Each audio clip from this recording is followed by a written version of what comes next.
Hey guys, Lyda Garcia here from the Ohio State University and your Extension Meat Specialist. I'm here today serving as your judge for the 2026 Marion County Carcass Show. What I have here to my left is a beef carcass, and I'm going to take a little time just to remind you and show you the factors that we account for. So what we did first was we ribbed the carcasses between the 12th and 13th rib. And this allows us to expose that main muscle, that main back muscle on that animal. And this is what we now call the ribeye. And so this is going to be a point of evaluation that our U.S. beef grading system utilizes out in our large-scale industry.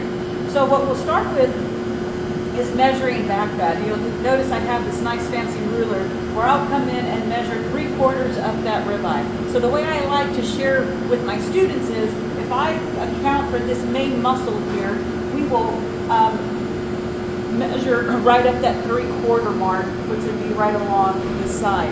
Then I'll take this nice ribeye dot grid and utilize this to take a measurement of the ribeye. Every 10 dots equals 1 square inch. So I'll just place it right along that ribeye and I'll count the dots and then divide by 10. The other thing that we account for, and I'm going to go ahead and just use this guy as an example, is the percent kidney, pelvic, and heart fat.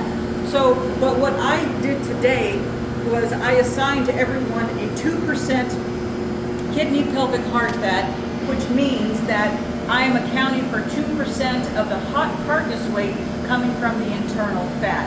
2 to 2.5% is standard in our industry in the United States, so I just gave everybody the same. And then the last factor that we're going to account for is hot carcass weight, because once again, what we are trying to determine is of that hot carcass weight, how much of that is coming from back fat and how much of that is truly coming from muscle. And don't forget, that meat is what's going to either make us money or lose us money along with that back fat. And that's what we call a yield grade. We'll take all these factors, put them in a nice USDA formula to determine an overall yield grade. We have 5 yield grades, 1 through 5.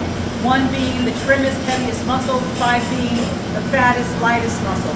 And so today we had very acceptable yield grades of beef carcasses today, so keep up that good work. In addition to yield grades, we will also do quality grades. Quality grades actually refer to marbling and skeletal maturity, meaning age of animal at time at slaughter. Now these were all a maturity, which you would expect for a county fair, so age wasn't an issue today. But what I did do here is we evaluated the white flecks of fat in that ribeye known as marbling. I use these nice cards that we use for teaching purposes, that our industry uses for training purposes, and all I do is then compare it and call my grade. So today we had a lot, if not all of them, are all choice carcasses, and which tells me that you guys are doing a great job with your genetics and your feeding regimen. So again, and so based on the results, you'll find that on the sheet there is a price per 100 pounds. The higher the price, better. That means that there is a greater combination between quality grade and yield grade.